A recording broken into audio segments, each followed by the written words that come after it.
मैंने दिल से कहा ढूंढ लाना खुशी।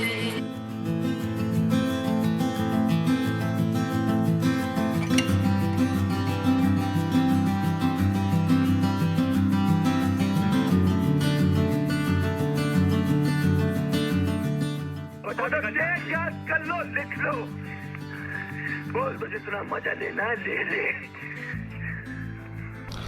इरफान खान का जन्म सन 1967 में राजस्थान में हुआ था। उनके पिताजी का टायर का बिजनेस था, बहुत ही छोटा मोटा, और एक बहुत ही गरीब परिवार से वो आते थे। इरफान खान को क्रिकेट खेलने का बहुत शौक था। इनफैक्ट उनका सिलेक्शन सीके नायडू टूर्नामेंट में हुआ था, जो कि उस समय इंडिया का एक बहुत ही पॉपुलर टूर्नामेंट था। पर इरफान खान उस टूर्नामेंट में सिलेक्शन के बावजूद भी पार्टिसिपेट नहीं कर पाए थे, और रीज़न था पैसे की कमी। उस तकलीफ़ भरे बचपन और उस तकलीफ़ और मुसीबतों भरी जवानी से उभरा हुआ था ये इंसान, जिसका नाम था इरफान खान,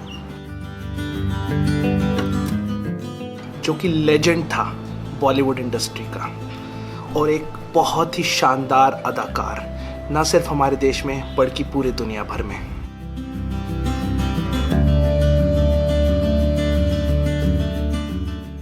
इरफान खान का अगर आप कोई छोटा सा इंटरव्यू भी देखेंगे तो उससे आपको इतना सीखने को मिलता है सिनेमा, क्राफ्ट और एक्टिंग के बारे में। What's the trick to taking a writer's lines and making them your own? It's not a trick. That's the compulsion. That's how you experience something. If it remains foreign. And I think it's not wrong to say that he is right up there in the league of Amitabh Bachchan and Dilip Kumar. In fact comparison ही गलत है उनका किसी से भी, because वो अपनी एक अलग ही लीग में है, एक उनकी अपनी अलग ही कैटेगरी है।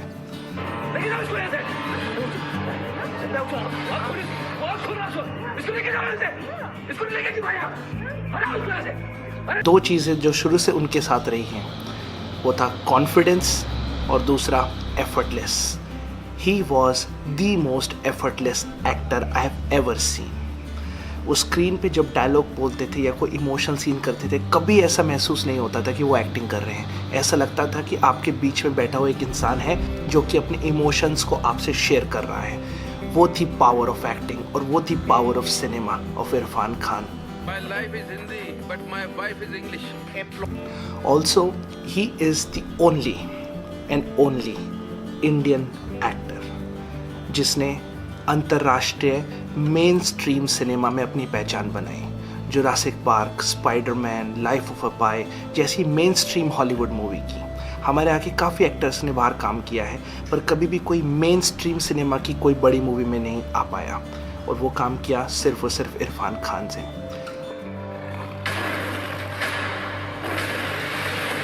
उनकी स्क्रीन प्रेजेंस देख के लगता था कि ये है एक इंडिया का आम आदमी, जो कि एवरेज लुक्स, हम जैसे लोगों की तरह दिखने वाला, लेकिन एक्स्ट्राऑर्डिनरी टैलेंट, खूब मेहनत, कमिटमेंट और डेडिकेशन के साथ स्ट्रगल करता रहा सालों साल दिन रात। दुख की बात यह है कि इरफान खान की माँ का निधन भी कुछ 3 दिन पहले ही हुआ जयपुर में 95 साल की उम्र में, और वो नहीं जा पाए उनके अंतिम संस्कार के लिए। इनफैक्ट उन्होंने वीडियो कॉन्फ्रेंस के थ्रू ये जो है अपना माँ का आखिरी सफ़र देखा। अब मैं रिपीट नहीं करने वाला ये। मूवीज़ में जो उनका पहला रोल था वो था सन 1988 की फिल्म सलाम बॉम्बे। उसके बाद उन्हें कोई ज़्यादा बड़ी फिल्म नहीं मिली और उनका स्ट्रगल चलता रहा। वो साथ साथ टीवी में भी काम करते रहे, और फिर आया सन 2001।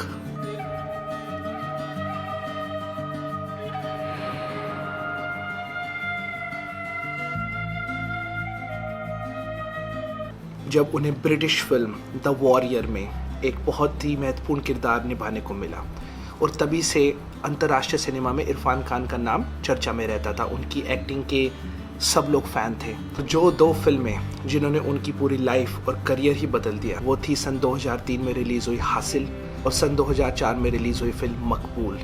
और फिर लगातार उन्होंने हिट फिल्में दी, जैसे कि नेमसेक 2006 में रिलीज़ हुई, जहाँ साथ में रिलीज़ हुई लाइफ इन अ मेट्रो 2011 में रिलीज़ हुई, पान सिंह तोमर, कौन भूल सकता है उस फिल्म को। हमें क्षमा कर। उससे मांग। लंच बॉक्स, पीकू, तलवार, इंग्लिश मीडियम, हिंदी मीडियम, ये उनकी और बहुत ही पॉपुलर मूवीज़ हैं। और फिर 2018 में वो न्यूरो एंडोक्राइन कैंसर से डायग्नोज हुए और उसके बाद से ही वो मूवी से काफ़ी अलग हो गए। लंदन में उनका काफ़ी इलाज चला। फिर उनकी आखिरी फिल्म अंग्रेज़ी मीडियम, जो कि कोरोना वायरस के वजह से पूरे देश में रिलीज़ नहीं हो पाई। रिलीज़ होने के 4 दिन बाद ही पूरा देश में लॉकडाउन हो गया और उस फिल्म की स्क्रीनिंग रुक गई क्योंकि सारे सिनेमाघर बंद हो चुके थे।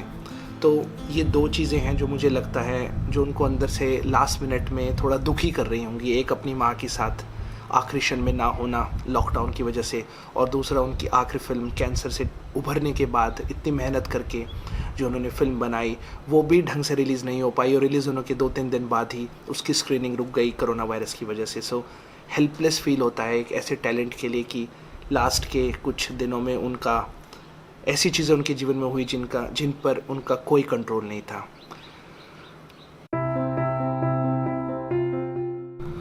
और ये कहना बिल्कुल भी गलत नहीं होगा कि इरफान खान जैसा ना तो कोई था और ना ही शायद कोई होगा। Irrfan Khan, we miss you, rest in piece.